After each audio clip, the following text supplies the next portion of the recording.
Chers amis, Erev Tov ou Beshem Hashem Naaseh Venatzliach, nous sommes le jeudi soir, pratiquement le soir, 23 novembre, Oufren Yud Aleph, du mois de Kislev, shiur acheté par Esther Elisha, pour l'élévation de l'âme de sa grand-mère, donc ce soir, Esther Bat, Cheftsiba, Hasiba et Eli.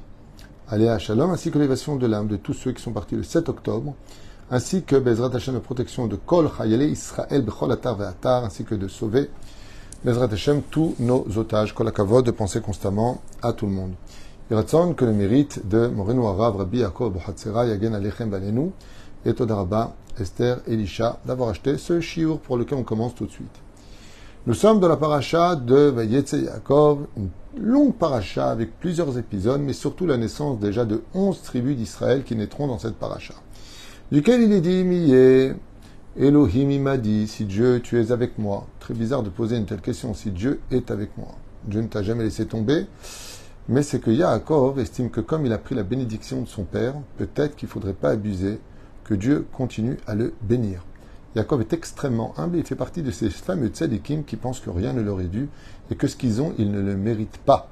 Un exemple à suivre pour beaucoup de gens dans cette génération. Ceci étant, Miye, Elohim il m'a dit, si l'Éternel est avec moi, Ushmarani Badderech, et qu'il me garde sur le chemin Azé, Asher Anochi Olech, par lequel je vais. Ben oui, tu l'as dit que tu es sur le chemin. Un enseignement, un petit clin d'œil, c'est qu'étant donné qu'il va en galoute, eh bien, il sait que Dieu ne quitte pas Eretz Israël et que c'est d'Eretz Israël qui surveille tous les Juifs de galoute, car les yeux de Dieu ne quittent jamais la terre d'Eretz Israël, comme le dit la Bible, la Torah elle-même, qui est née Hashem, Rishit Hashana, Dorshim et Haaretz Azot, Rishit Hashana, Dacharit Hashana. Car les yeux de l'Éternel sont sur la terre d'Israël du début de l'année jusqu'à la fin de l'année. Et donc, Yaakov s'engage en galoute. Et étant donné que la Gemara dans Maseret Ktubot nous dit justement, Kufyud Bet et Kufyud Aleph, que tout celui qui vit en dehors de la terre d'Israël est considéré comme étant idolâtre et n'a pas de Dieu. Donc il dit Hachem, est-ce que tu peux me garder là-bas? Pérouche Adavar, que c'est pas évident pour un juif de vivre en dehors de la terre d'Israël. Est-ce que Dieu sera avec moi là où je suis ou pas? Vous attachez là. Qu'est-ce qu'il demande à Dieu? Des choses tellement aléatoires et banales qu'on se demanderait pourquoi il demande une telle chose. Lechem lechol ou beged lilbosh. Ici, il y a une redondance. Si tu dis lechem, en général, le pain, c'est pour manger. Ou beged, un habit, ben, c'est pour le mettre. C'est pour le porter. Alors pourquoi est-ce qu'il dit ça? Pérouche Adavar, qu'on peut avoir du pain, mais il est asi, il est pourri, on ne peut pas manger, il est azim, donc on ne peut rien en faire. Ou le beged, qu'il maille, que je puisse le mettre. Pérouche Adavar, que nous enseigne ici Yaakov Avinu Bezrat Hashem, c'est l'importance de la bénédiction dans la qualité. Peut-être que j'ai pas beaucoup d'habits, mais au moins ils me vont très bien. Il y en a d'autres qui ont beaucoup d'habits, mais ils ont pris du poids, il n'y a plus rien qui rentre. À quoi ils servent? Zot Hashem là. Oufren Tzadik Rabbi Yaakov Bohatzer Zecher Tzadik Vekadosh Evracha nous dit comme ça Mosifro Ginzeh Meler dans son livre. Madoua Yaakov Avinu Idgish Vamar Li Lechem Lechol Beged Lilbosh. Donc on revient sur cette question que lui pose, un pain pour manger, un habit pour porter. Valo Baruch Shalechem Noad Lechol Beged Noad Lilbosh. On sait très bien que c'est fait pour cela, alors pourquoi le demander?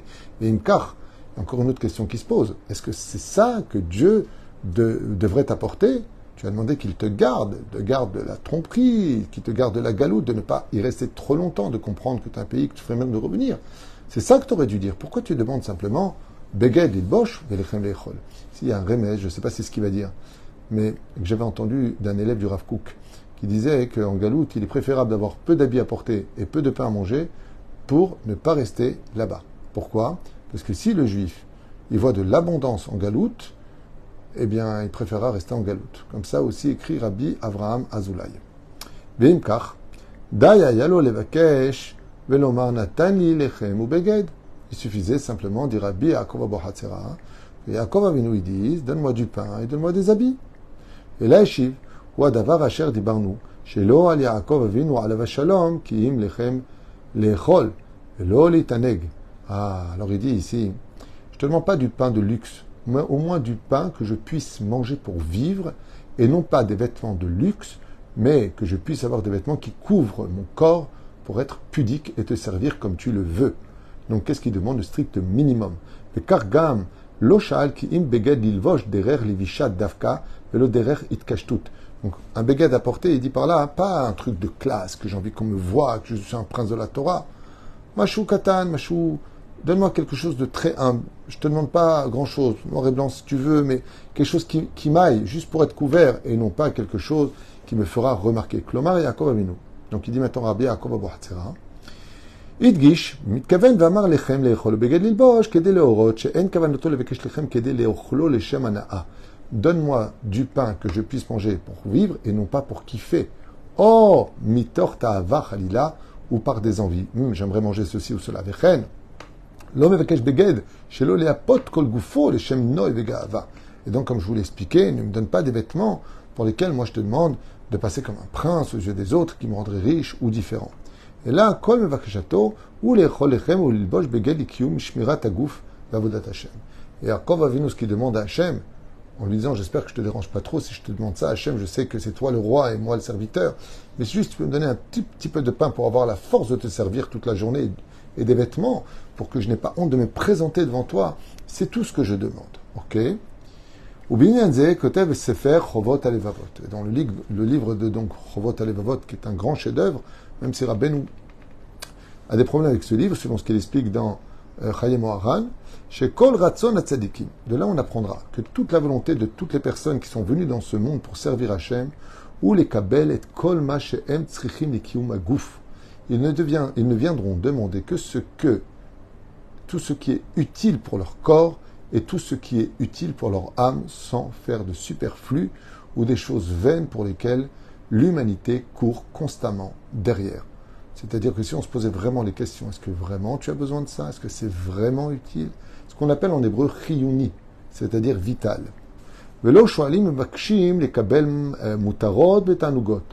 les tzadikim ne vont jamais demander des choses qui seront inutiles. Ça me rappelle une histoire qui s'est passée avec un très grand rab, je ne sais plus qui c'est, d'un donateur qui est venu avec une mallette remplie de liasses de $100. Plein.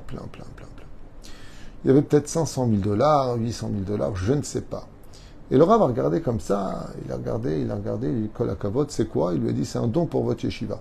Ah, Toda Rabba. Laissez-moi juste compter, il prend une liasse, il prend 12-13 billets, donc $1,200, $1,300, et il lui dit merci beaucoup.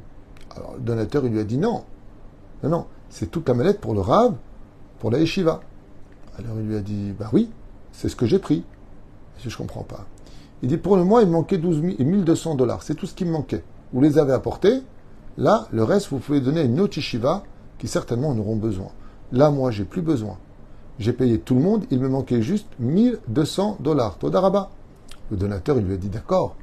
Mais moi, je suis venu à votre yeshiva pour l'apporter à vous, Kvod Harav. C'est vous qui m'avez conseillé dans les affaires. C'est vous qui me bénissez tous les mois.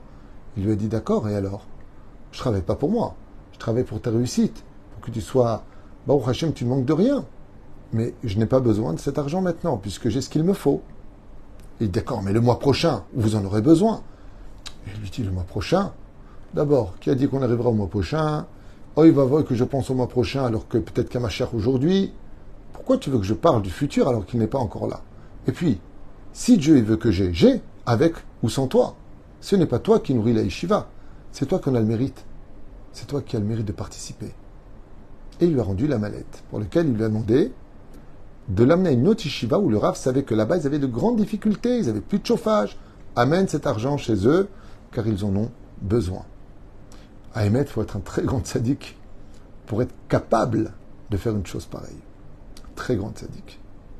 Je connais un autre yeshiva qui, lui, prie tout le temps qu'il manque de l'argent à la yeshiva. Il dit à Dieu, Ribono Shel Olam, qu'on arrive toujours à finir le mois avec grande difficulté. C'est ce qu'il m'a raconté un jour. Alors je lui dis, pourquoi vous faites une chose pareille? Il m'a dit, parce que quand on a tout, on ne prie pas Hachem. Et tous les mois, une semaine avant, à la fin du mois, où je dois payer tous les bachouri yeshivot, la nourriture, le chauffage, le masgan, les rabbanim, c'est tellement difficile que je prie le jour et la nuit. Et c'est des moments exquis pour moi. De verser des larmes devant Hachem, de lui demander d'avoir pitié de la yeshiva, des 400 élèves qui sont là-bas. J'ai peur de perdre ces moments. Ce rendez-vous, il est dur, mais il est tellement bon d'être proche d'Hachem avec un cœur qui pleure. De dire Hachem, j'ai tellement besoin de toi. Et c'est ce que dit Yaakov Avinu alav shalom. Donne-moi ce qu'il faut au minimum.